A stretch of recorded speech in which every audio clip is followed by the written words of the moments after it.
Derby Day, the great leveller in modern football, especially when it's a North London derby involving Arsenal and Tottenham, because of the club's rivalry and history against each other, regardless of where they find themselves in the league table, whether it's challenging for league titles, fighting for top 4, or trying to avoid relegation. All that matters is giving 100% maximum effort for 90 minutes and either team can win the game. And yet, it still went exactly how we expected it. Arsenal completely dominated Tottenham Hotspurs and it was magical to watch. And honestly, Tottenham, I think that's a performance they should be ashamed of, especially in front of their home fans. And Arsenal now find themselves 8 points clear at the top of the table. Never thought I'd say that at the beginning of the season. And as Spurs find themselves 5 points off Man United in 4th place and really struggling under Antonio Conte. And the game started off a little tense from both sides. Arsenal obviously nervous at the fact that they thought Spurs could do something against them. Spurs obviously nervous because they knew they were coming up against an amazing Arsenal side, top of the league, as I said before. However, really, Arsenal looked comfortable in the game. They were passing it quite well between the lines, very easily breaking through Spurs' half press, which really didn't do much at all. And then as they were trying to build up from the back, it was quite slow and passive, and they kept on trying to pass back to the defence and the goalkeeper, so they're trying to break through the line, into midfield, and they're really lacking a bit of creativity. And it showed when there was a lack of movement, and Lloris got the ball, and he made a heavy touch, got pressed by Martinelli, and then he gave the ball away, and immediately put the Spurs back line and the whole team on the defence. It kind of, the nerves that were there in the stadium kind of built up a little bit more, and Arsenal grew into the game. And Saka was having a great early start of the game, playing against Sessegnon, who I thought was the right choice to play ahead of the likes of Perisic because of the fact that he was a bit younger, a bit more agile, a bit more mobile, and he wouldn't get his turn as much as Perisic. Actually had a torrid time, and it was Spurs' lack of pressing that actually caused the ball from midfield over the top, and Saka was running onto it, and Sessegnon didn't do well enough. He tried to show him down the wing, but he left himself too much space for Saka to get into, and then he crossed into the area, and I don't know what Lloris was doing. I know obviously I have a little bit of sympathy for him because he made a deflection off the defender. However, it was a terrible mistake, causing an own goal. The ball hit him right in the chest, and really, if he does nothing and he just stays there, the ball just bounces off him, goes back into play or goes out for a corner. But the fact that by him trying to stop that ball, it went into the net, and he made it so much worse. And actually, I don't think that's the first time he's made a mistake this season, and it's an area now where it's becoming quite concerning for Spurs, because I think for a while there's been a few rumblings of maybe Hugo Lloris isn't the keeper he once was, maybe 3, 4, 5 years ago now, and he's coming to the end of his career, and the mistakes he's making, and as the captain as well as the team, to make a mistake like that, and you want to set out your team to have a good start, and in the North London derby especially, but that was crucial, and he just gifted Arsenal the goal, especially early on in the game. You think to yourself, keep it quiet, keep it tidy, especially since Spurs have that record of going behind so early in the first half and always having to come back. Everyone's been talking about all season, Spurs are great in the second half, not great in the first. So by shooting yourself in the foot straight away by scoring an own goal, I thought, especially from your captain, I think that was just a horrible start for Spurs, but what a great start for Arsenal. Just definitely deserved at the moment in time. They were a much better team, and from there it starts becoming an uphill battle for Spurs, and then Arsenal grew into the game. And then Arsenal kept on coming at Tottenham, and Tottenham couldn't really do much about it. There was no elbow for them. They tried to find Kane, they tried to find Kulusevski, they tried to find Son, and honestly none of them could get on the ball. And we need to talk about Heung-min Son, because he is having an absolute shocker of a season. From going to winning the Golden Boot to now only scoring 1 goal, I think it is, in the league this season. That's appalling, and that's not something you expect from a world-class player. Obviously, you can go up and down in form, but there's got to be at least a minimum level of consistency you've got to find. And honestly, I thought Heung-min Son, he could have been subbed off in the first half, he could have been subbed off in the second half. He really didn't offer much to that Spurs team, and it's one of those where they need to find the best of him, because otherwise, if he doesn't play to his best, Spurs definitely aren't going to play to their best. But anyway, on to the second goal, and Tottenham, like I said, couldn't do much about trying to relieve the pressure off them. No one of them was holding up the ball. There wasn't really anything in midfield to keep possession really and hurt Arsenal at all. And Odegaard gets the ball and he shoots from 30 yards out, and you're thinking to yourself, okay, you know he's got a strike on him. And he actually tested Lloris a bit earlier, a shot from outside the box, and Lloris parried it quite well actually. I thought there was a bit of movement on the ball, and then he gets a shot this time round, and there's no pressure on Odegaard. Where's the midfield? I think there was an issue going into the game. I thought obviously you had Sarr and Højbjerg, but it was those two against Partey, Xhaka and Odegaard who've been dominating everyone this season so far, and the fact that Odegaard found himself with so much time on the ball was worrying, and the fact that no one closed him down as quickly as he'd hoped, and there's no one near him when he took that shot. There was no one trying to make an attempt to close him down that even got close. And it was a lovely strike, and I think I heard Gary Neville get annoyed at Lloris because he thinks he should have saved it or at least done better. I think there's an element to that, but I think you just got to give credit to Odegaard. It was a fantastic strike. And there's been a lot of Arsenal fans I've seen on Twitter saying we need to start talking about Odegaard in the same light as we talk about Kevin De Bruyne. And I actually think I completely agree. The numbers that Odegaard is putting up this season are De Bruyne-esque.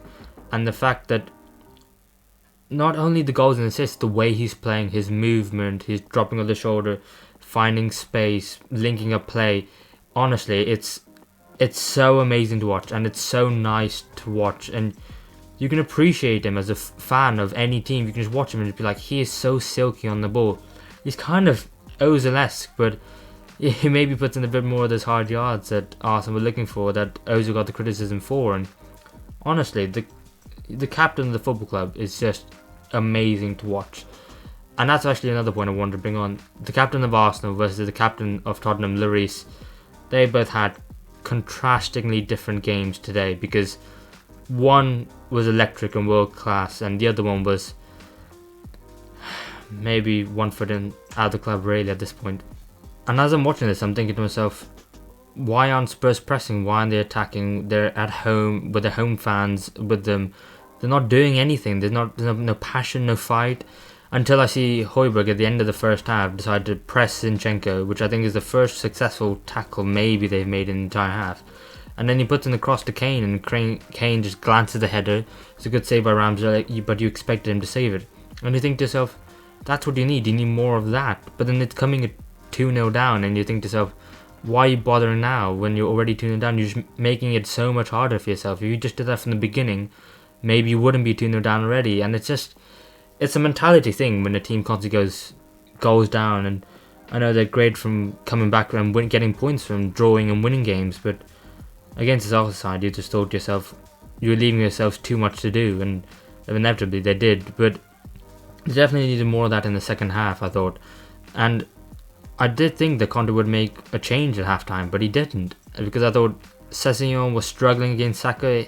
Him and Longley on that side just were not having a very good day, especially since Nketiah was kind of pulling over to that side as well, because he could see that it definitely wasn't as strong as Doherty and Romero on the other side. But no, he didn't do anything. I thought maybe Richarlison would have come on for Son. I know you don't take off maybe your arguably best player, but when he's in that bad form, I think maybe you do. But Richarlison just coming back, fair enough. He came on it later on.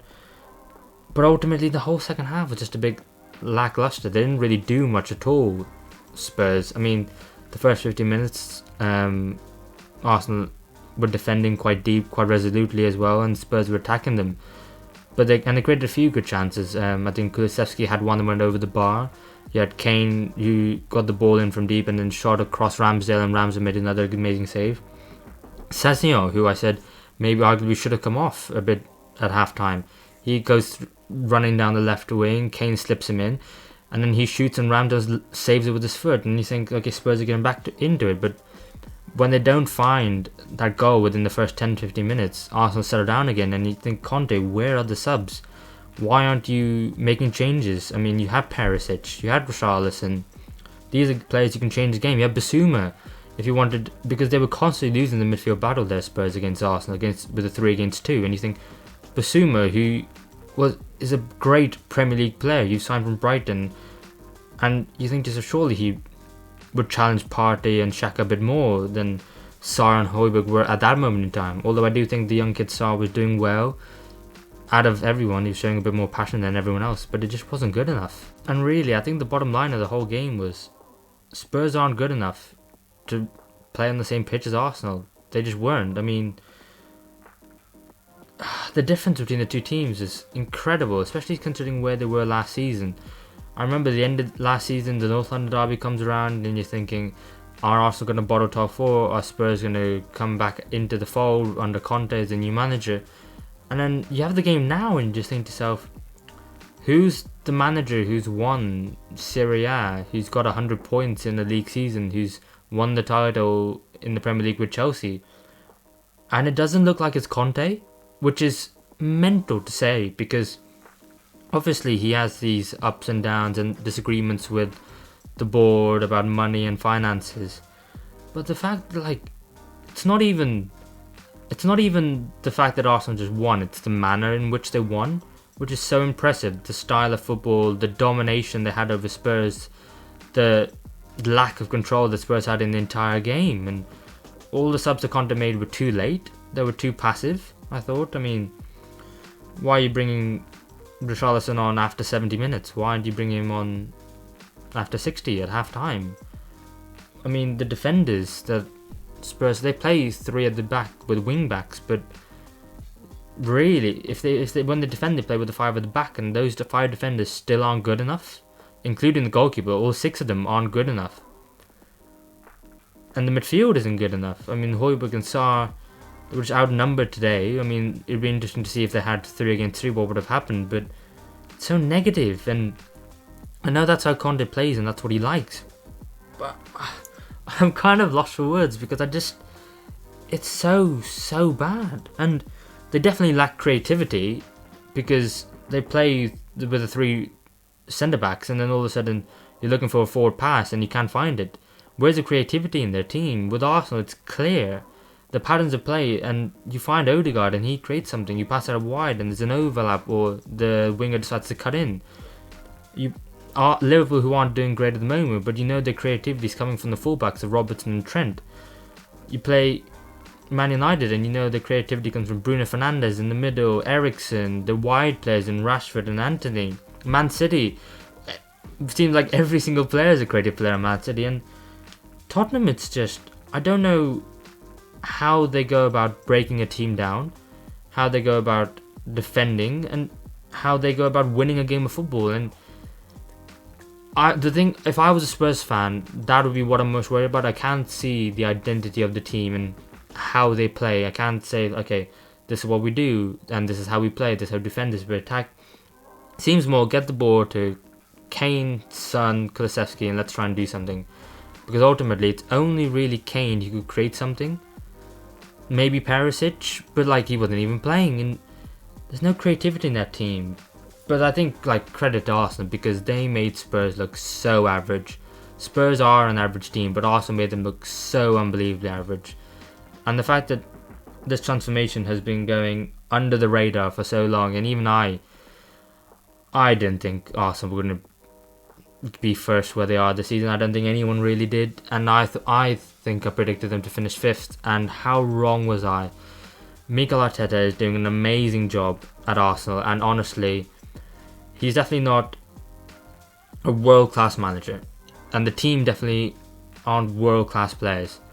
But the thing is, with the right manager and the right vision, and with the backing of the board above him, and bringing in the players that he wants, and the players who collectively decide that they want to buy into the project that the manager's putting in front of them, and the fans behind the club and the manager and the board, and the whole club at this moment in time, from top to bottom, is following the same hymn sheet, and it's beautiful to watch, because the culmination is this magical, free-flowing, but so resolute football from this team who everyone always used to take the mick out of. The fact that they couldn't defend, everyone went to Arsenal knowing that, you know what, if you got them, they'll break. And to now see where they are now, it's honestly a joy to watch. And I wish my team Liverpool were playing with, like, the way Arsenal are at the moment. I wish from top to bottom we were off the same hymn sheet as Arsenal are at this moment in time. And honestly, I really want Arsenal to win the league, because they deserve it ultimately. And my big worry is that it's not halfway through the season yet. I mean, I know we're coming to it now. Tottenham have just played 19 games. Arsenal have played, this was the 18th, I think it was. And there's still halfway the season to go. I think there's still Europe to come back. Arsenal are in the Europa League, of course. They're playing Man City in the FA Cup, so maybe they'll get through, maybe they won't. We'll see. It'll be interesting to see Arsenal against Man City in the upcoming few weeks, because as a mental game, does Arteta decide, do you know what, I'm going to play my strongest team because I don't want to lose to Man City, because I don't want to give them the edge in any department, even if it's mental, even regardless of the fact that it's a cup competition and we play a second string team. That'd be interesting. I think Arsenal's biggest test is Man United at home, I think, next weekend, because that is a massive game. Arguably the two informed teams in the league. Marcus Rashford, Bruno Fernandes on fire. And honestly, the rivalry between the two teams, and I can't wait for that game. I think next week's game is the game that I was expecting today. I was expecting Arsenal and Spurs to be a bit more added, more aggressive, free-flowing football, but didn't quite get it. Arsenal were too good, Spurs were poor. And I cannot wait to watch Arsenal vs United. I hope Arsenal win because I want them to win the league, and I need United to slip up for Liverpool to get top 4. But honestly, Arsenal, amazing. Arsenal fans, amazing. I'm running out of superlatives and adjectives to describe them. Honestly, it is. Enjoy it, Arsenal fans, because you deserve it. Spurs, there's a lot to worry about at your football club, but